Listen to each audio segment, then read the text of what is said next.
45억 년 전 지구는 섭씨 4,000도가 넘는 용암 바다가 수 킬로미터 깊이로 펼쳐져 있었고, 하늘에서는 거대한 운석들이 쉴 새 없이 떨어져 내렸습니다. 이 지옥 같은 환경에서 과연 무엇이 살아남을 수 있었을까요? 놀랍게도 이 불덩이 행성이 오늘날 우리가 아는 푸른 지구로 변모했다는 사실, 그 과정은 상상을 초월하는 극적인 변화의 연속이었죠. 오늘은 이 놀라운 여정의 이야기를 들려드리겠습니다. 1788년 스코틀랜드 해안가에서 제임스 허튼이 시카 포인트에서 이상한 암석층을 발견했습니다. 두 개의 암석층이 서로 직각으로 만나 있었는데 이건 당시로서는 설명할 수 없는 현상이었죠. 허튼은 이 암석들이 원래 바닷속에서 평평하게 쌓였다가 엄청난 압력을 받아 다시 만들어지고 거대한 힘으로 수직으로 세워진 뒤 깎여 나갔으며, 그 위에 다시 새로운 암석층이 쌓였다는 결론을 내렸습니다. 문제는 이 과정이 수백만 년이 걸렸다는 거였습니다. 당시 교회는 성경을 근거로 지구의 나이가 6,000년밖에 안 된다고 주장했습니다. 허튼의 발견은 이런 믿음의 정면으로 도전하는 것이었죠. 하지만 그의 발견 이후 과학자들은 성경이 아니라 암석을 믿기 시작했고, 지구의 진짜 역사를 파헤치기 시작했습니다. 19세기 빅토리아 시대의 과학자 켈빈 경은 열역학을 이용해 지구의 나이를 계산하려 했습니다. 그는 녹아있던 행성이 현재 온도까지 식는데 약 2천만 년이 걸렸을 거라고 계산했는데, 맞는 방향이었지만 숫자는 엄청나게 작았습니다. 켈빈이 몰랐던 건 지구 내부에 우라늄, 토륨, 칼륨 같은 방사성 물질이 엄청나게 많았고, 이것들이 붕괴하면서 내는 열이 지구를 훨씬 더 오랫동안 뜨겁게 유지했다는 사실이었거든요. 1911년 21살의 아서 홈즈가 바로 이 방사성 물질을 이용해 혁명적인 발견을 했습니다. 우라늄은 수억 년에 걸쳐 일정한 속도로 납으로 변하는데, 암석 속 우라늄과 납의 비율을 측정하면 그 암석의 나이를 정확히 알 수 있다는 원리였죠. 모래시계처럼 말입니다. 홈즈는 평생 동안 전 세계에서 수집한 샘플들을 분석했고, 지구의 나이는 처음엔 10억 년, 그 다음엔 30억 년, 마침내 45억 년으로 늘어났습니다. 오늘날에도 45억 년은 지구의 공식 나이로 받아들여지고 있죠. 남아프리카 공화국의 바버튼 힐스에는 35억 년 전의 암석이 있는데, 이 암석들은 독특한 베개 모양을 하고 있습니다. 이 둥근 베개 모양은 용암이 깊은 물속에서 식을 때만 만들어지는데, 35억 년 전의 모든 암석이 이런 형태라는 건 당시 지구가 거대한 바다로 덮여 있었다는 증거입니다. 과학자들은 지구 탄생 후 10억 년이 지났을 때쯤 물이 지구를 완전히 장악했다고 믿고 있습니다. 그런데 지구의 물이 도대체 어디서 왔는지는 여전히 미스터리입니다. 충돌 전문가 댄 더다는 지구의 물 대부분이 우주에서 왔다고 주장합니다. 물이 풍부한 소행성과 해성들이 지구가 형성되는 마지막 단계에서 지구를 강타했다는 거죠. 실제로 원시 운석을 분석해보면 약 5%의 물이 들어있다는 걸 알 수 있습니다. 물이 어디서 왔든 물이 도착했을 때 지구는 극적으로 변했습니다. 표면에서 증발한 엄청난 양의 수증기가 이산화탄소와 함께 대기로 올라가 두꺼운 구름층을 만들었고, 이 구름에서 응축된 물이 역사상 가장 긴 폭우를 일으켰죠. 천둥이 하늘을 뒤흔들고 비가 내리기 시작했는데, 이 비는 수백만 년 동안 계속됐습니다. 40억 년 전 지구는 5억 살이 됐고, 표면의 90% 이상이 광대한 바다가 됐습니다. 바다는 철분이 풍부해서 올리브 녹색이었고, 하늘은 이산화탄소로 가득 차 붉은색이었으며, 온도는 섭씨 93도를 넘었습니다. 34억 년 전 해저 화산 활동의 증가로 완전히 새로운 종류의 암석이 만들어지기 시작했는데, 바로 화강암이었습니다. 화산 활동이 증가하면서 광대한 바다 아래의 지각이 갈라졌고, 물이 그 틈으로 스며들어갔습니다. 물의 개입으로 지각이 부분적으로 녹으면서 화강암질 마그마가 생성됐고, 이것이 깊은 곳에서 솟아올라 최초의 진정한 대륙 지각을 형성했습니다. 화강암이 특별한 이유는 가볍기 때문입니다. 화강암은 현무암보다 밀도가 훨씬 낮은데, 화강암으로 된 대륙은 가벼워서 맨틀 위에 떠 있죠. 화강암 지각은 가벼울 뿐만 아니라 튼튼해서 바다의 침식 능력을 견딜 수 있었습니다.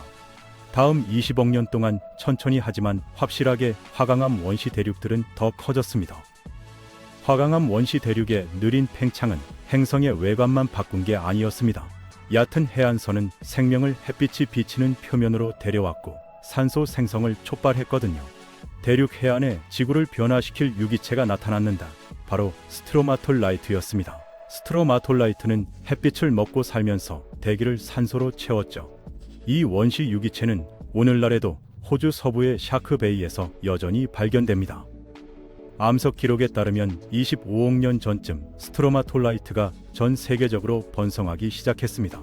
20억 년이라는 기간 동안 수없이 많은 세대의 스트로마톨라이트가 2천만 조톤이 넘는 산소를 뿜어냈는데 처음에 가스는 바다에 녹아들어 수십억 톤의 철을 녹슬게 했습니다.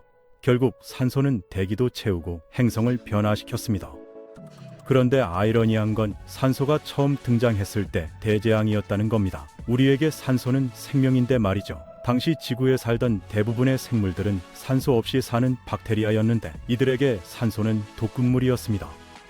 산소는 화학적으로 너무 반응성이 강해서 세포를 파괴했거든요. 스트로마톨라이트가 산소를 뿜어낼수록 산소 없이 사는 생물들은 죽어갔습니다. 생명 역사상 첫 번째 환경오염이었던 셈이죠. 하지만 위기는 기회였습니다.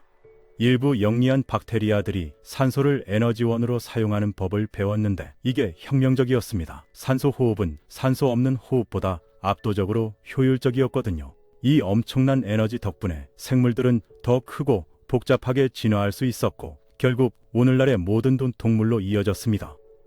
독이 약이 된 셈입니다. 철이 바다를 떠나면서 색깔이 녹색에서 파란색으로 바뀌었고 산소가 대기로 이동하면서 남아있던 두꺼운 이산화탄소를 희석시키고 공기를 맑게 했습니다. 약 20억 년의 산소화 끝에 푸른 행성이 탄생했습니다. 15억 년 전 지구는 거의 30억 살이었습니다. 바다 아래 깊은 곳에서 힘이 작용하며 대륙의 위치를 재배치하고 있었는데 눈에 띄지 않게 대륙들이 움직이고 있었던 겁니다. 1912년 독일 기상학자 알프레드 베게너가 대륙들이 실제로 한때 붙어 있었고 이후 분류되어 표류했다고 제안했습니다. 하지만 지질학자들은 단순한 기상학자의 급진적 이론을 받아들일 수 없었죠. 베게너는 평생 자기 이론의 증거를 찾으려 애썼지만 1930년 그린란드 탐험 중 눈보라 속에서 길을 잃고 사망했습니다. 베게너는 죽었지만 그의 대륙 이동 이론은 살아남았습니다. 돌파구는 제2차 세계대전 중 미 해군의 전 세계 해저 지도 제작 후에 왔습니다. 이 상세한 지도는 바다를 거대한 지각판으로 나누는 해저 산맥, 화산 균열, 해구의 갈라진 네트워크를 드러냈습니다. 이 판들이 새로운 판 구조론 과학의 구성 요소가 될 것이고 균열과 해구는 대륙이 어떻게 표류하는지에 대한 해답을 제공했습니다. 표면 깊은 곳에서 멘틀이라는 뜨거운 암석층이 지속적으로 순환 운동을 하고 있습니다. 뜨거워진 부분은 위로 올라가고 식은 부분은 아래로 내려가는 거죠. 이 순환이 마치 컨베이어 벨트처럼 작동하면서 그 위에 있는 지각판들을 천천히 움직입니다.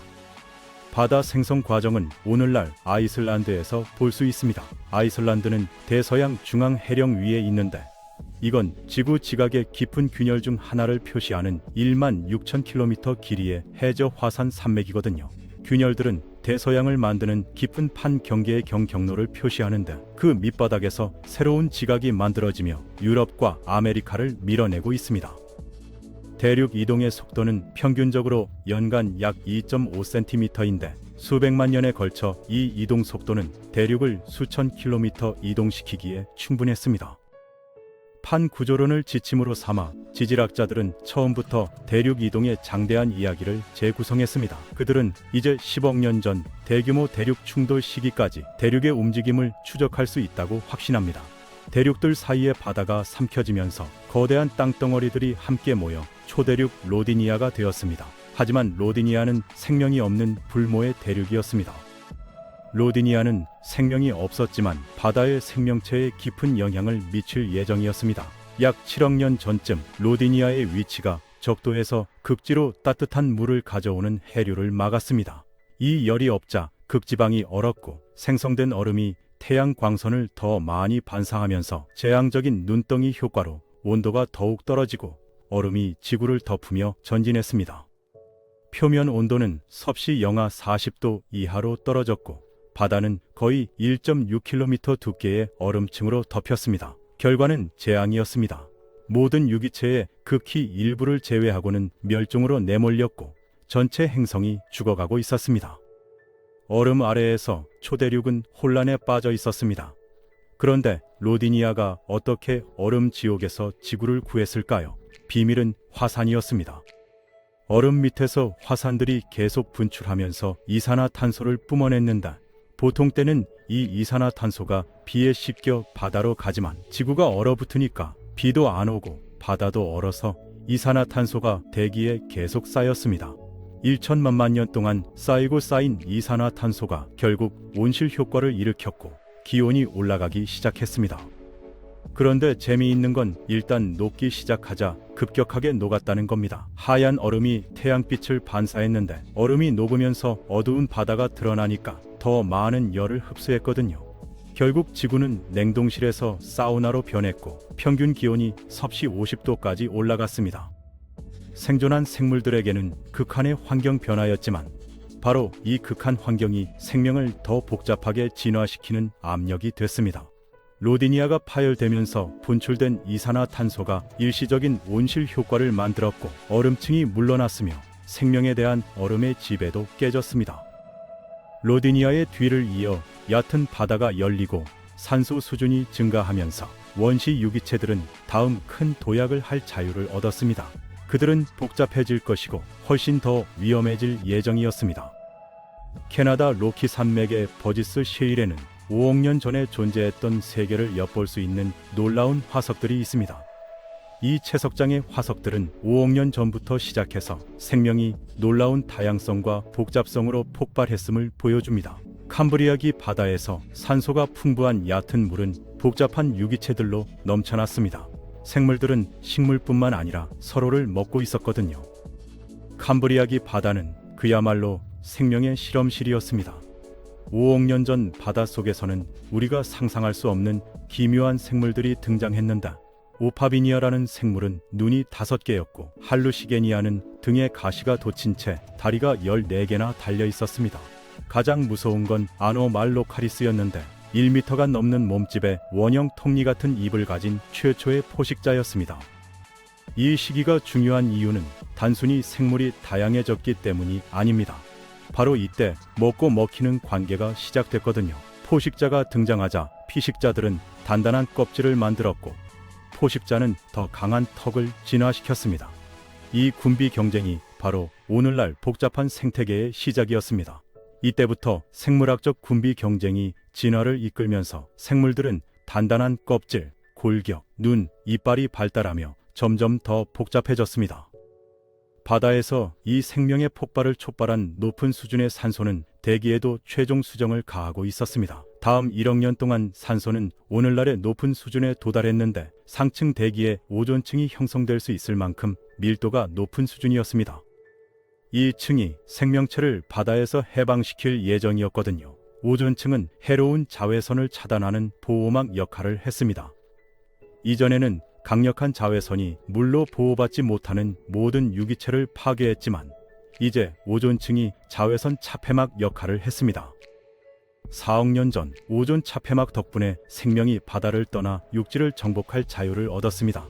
지구 행성은 열대 늪지대의 세계가 됐는데 3억 년 전 석탄기로 알려진 시기에는 지구 표면에 대형 식물이 차지한 최초의 시기였습니다.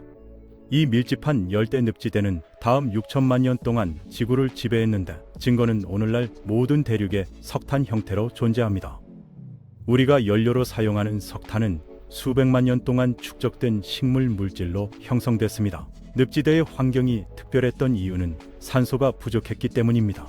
물에 잠긴 환경에서는 산소가 적어서 죽은 식물을 분해하는 미생물들이 제대로 활동할 수 없었습니다.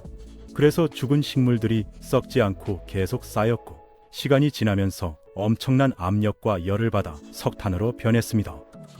죽은 식물들이 육지에서 석탄으로 변하는 동안 대륙을 둘러싼 얕은 바다는 수백만 세대의 죽은 해양 유기체들을 보존하고 있었는데 그것들이 우리의 다른 주요 화석 연료인 석유와 가스가 될 예정이었습니다. 매년 인류는 거의 5천 메가톤의 석탄, 300억 배럴의 석유, 3조 입방미터의 가스를 채굴합니다. 지구 역사의 이 비옥한 시기가 오늘날 우리가 사용하는 에너지의 대부분을 제공했는데 이것 없이는 산업혁명이 일어나지 않았을지도 모릅니다. 3억 년 전 식물만이 육지의 새로운 삶을 만든 건 아니었습니다. 시간이 지나면서 거대한 곤충들이, 그 다음엔 양서류가, 마침내 초기 파충류가 바다를 떠나 진흙투성이, 해안선에 첫 발을 내디뎠습니다. 세계는 42억 5천만 살이 넘었고 처음으로 표면에 완전한 현대 생물관이 있었습니다. 하지만 모든 걸 정복한 생명체들은 지옥 같은 지구를 경험할 예정이었습니다. 2억 5천만 년 전 언젠가 시베리아가 될 곳에서 지구의 지각이 화산 늪지대가 됐는데 원인은 희귀한 멘틀플룸 분출이었습니다. 멘틀플룸이란 지구 내부 깊은 곳에서 뜨거운 암석 덩어리가 거대한 기둥처럼 솟아오르는 현상입니다. 분출은 100만 년 넘게 계속됐는데 이게 얼마나 끔찍했는지 상상이 가시나요? 매일매일 수백 개의 화산이 동시에 폭발하는 광경이었습니다. 하늘은 완전히 검게 변했고 황산비가 바다를 산성으로 만들었습니다. 해양 생물들은 말 그대로 녹아내렸고 육지의 동물들은 숨을 쉴 수 없었습니다. 산소 농도가 15% 아래로 떨어지면서 대부분의 동물들이 질식사했거든요. 생존자는 전체 종의 5%도 안 됐는데 이건 지구가 거의 생명 없는 행성으로 돌아갈 뻔했다는 뜻입니다. 만약 여러분이 그 시대에 살았다면 하루하루가 지옥이었을 겁니다. 100만 입방마일이 넘는 용암을 뿜어냈으며 유독한 가스 구름이 퍼져나가 전 지구를 뒤덮었습니다. 대부분의 생명종에게는 너무 과했는데 95% 이상이 멸종으로 내몰렸습니다. 행성이 목격한 가장 재앙적인 사건이었습니다. 혼란에서 나온 행성은 많이 변했습니다. 새로운 초대륙인 위대한 판게아가 이제 지배했고 기후가 극적으로 변하고 있었는데 다음 2억 년 동안 산소와 이산화탄소가 새로운 정점에 도달했고 이런 조건에서 멸종에서 살아남은 동물들이 지구를 걸어다닌 가장 악명 높은 생물로 진화했습니다. 바로 공룡이었습니다. 현대 생물과 비교하면 공룡들은 거대했는데 오늘날 평균 포유류는 개보다 작지만 평균 공룡은 회색곰보다 컸습니다. 오늘날 많은 고생물 학자들은 공룡이 그렇게 크게 자란 이유 중 하나가 오늘날 도마뱀처럼 내열 동물이 아니었기 때문이라고 믿습니다. 그들은 미온혈이었고 이게 내열 도마뱀과 온열 포유류 양쪽의 장점을 줬습니다. 냉열 동물은 체온을 유지하는 데 에너지를 거의 쓰지 않지만 추울 때 활동이 느려지고 온열 동물은 언제나 활발하지만 체온 유지에 에너지를 많이 씁니다. 공룡은 그 중간이었던 거죠. 하지만 그들의 크기에 대한 또 다른 이유는 공룡 시대를 지배하게 된 무더운 산소가 풍부한 환경이었을 수도 있습니다. 약 1억 8천만 전부터 화산 활동의 새로운 증가가 초대륙을 갈라놓기 시작했습니다.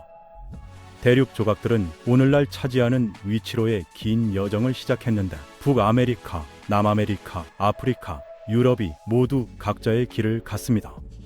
지구 온난화가 미친 듯이 진행됐는데 이산화탄소 수준이 500% 이상 증가했고 온도가 치솟았습니다. 이것이 만든 온실 조건에서 거대한 열대림이 많은 대륙에 퍼졌고 많은 과학자들은 이 따뜻하고 산소가 풍부한 세계에서 수백만 년 동안 진화하면서 미온혈 공룡들이 거대한 크기에 도달할 수 있었다고 믿습니다. 판게아 초대륙이 갈라질 때 과학자들은 엄청난 격변이 슈퍼 분출을 촉발했다고 믿는데 다이아몬드를 표면으로 가져왔습니다. 다이아몬드를 함유한 마그마는 시속 480km 이상의 속도로 지구에서 폭발했는데 초대륙 분열은 드물기 때문에 그들이 표면으로 가져오는 다이아몬드도 드뭅니다.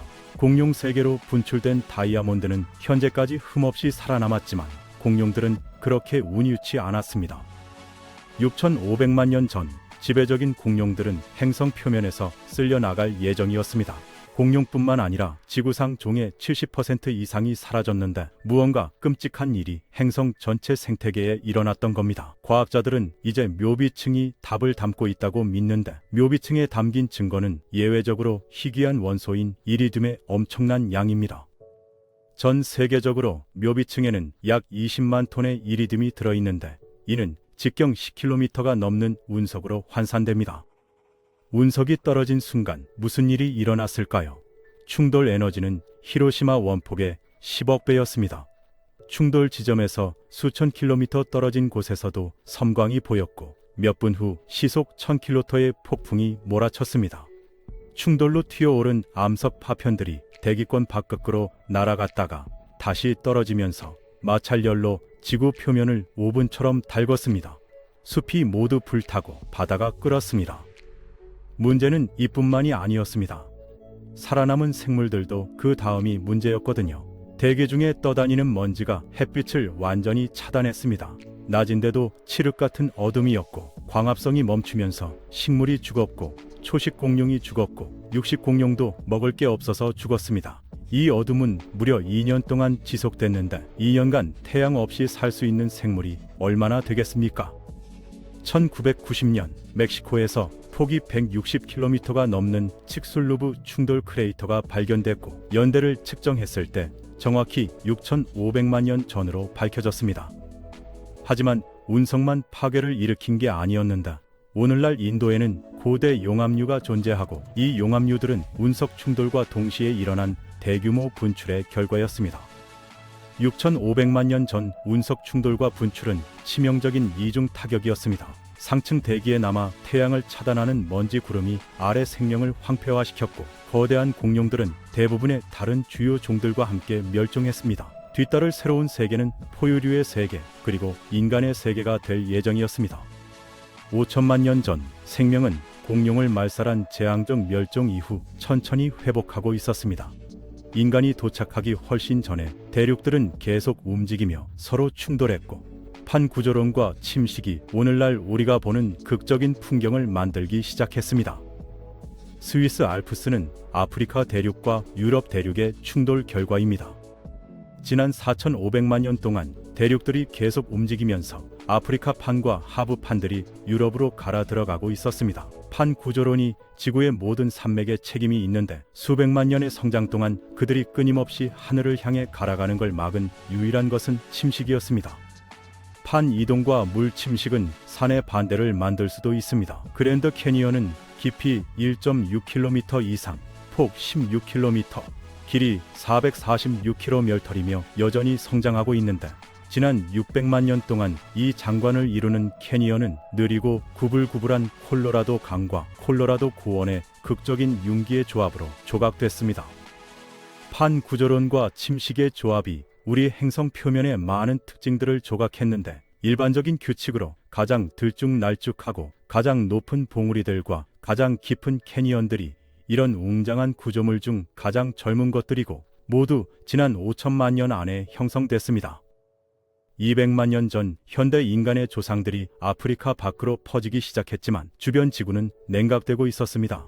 대규모 빙하기는 여러 요인이 복합적으로 작용해서 시작됐는데 중요한 요인 중 하나가 파나마였습니다.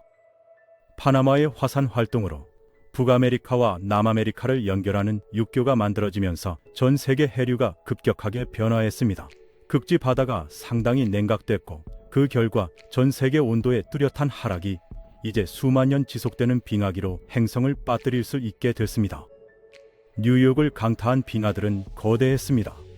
북극에서 굴러내려와 맨해튼을 거대한 깊이의 얼음 아래 묻었습니다. 지난 200만 년 동안 기후가 변동하면서 거대한 빙상들이 차고 이질어졌는데 매번 통과할 때마다 그들은 그 아래 땅을 움푹 패이게 하고 부수고 재형성했습니다.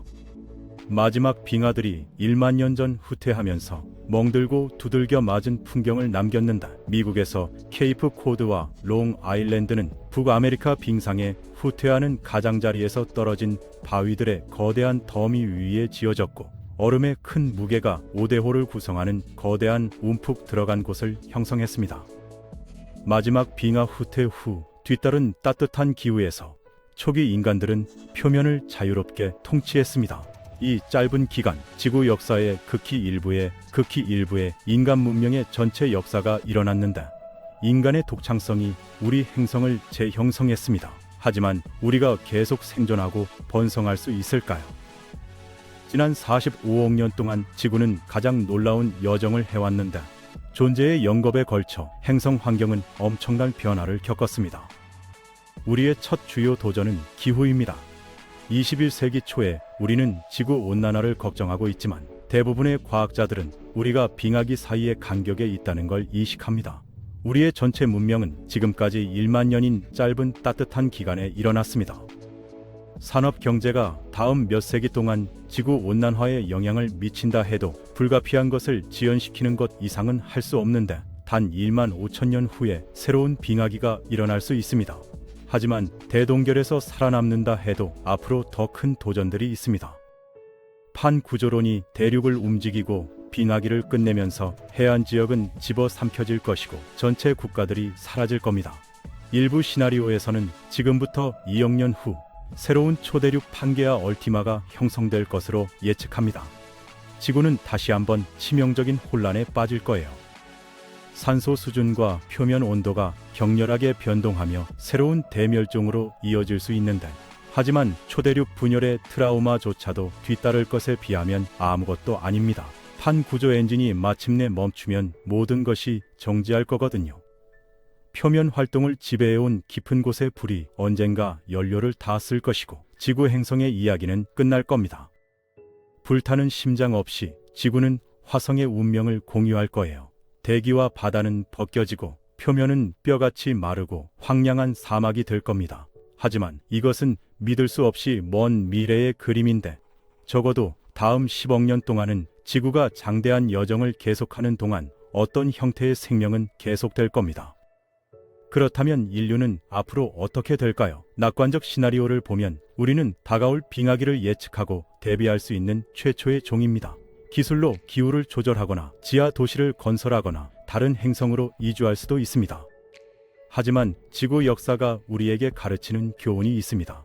지배종은 영원하지 않다는 거예요. 공룡은 1억 6천만 년을 지배했지만 결국 사라졌고 우리는 겨우 20만 년밖에 안 됐습니다. 더 겸손해야 할 이유입니다.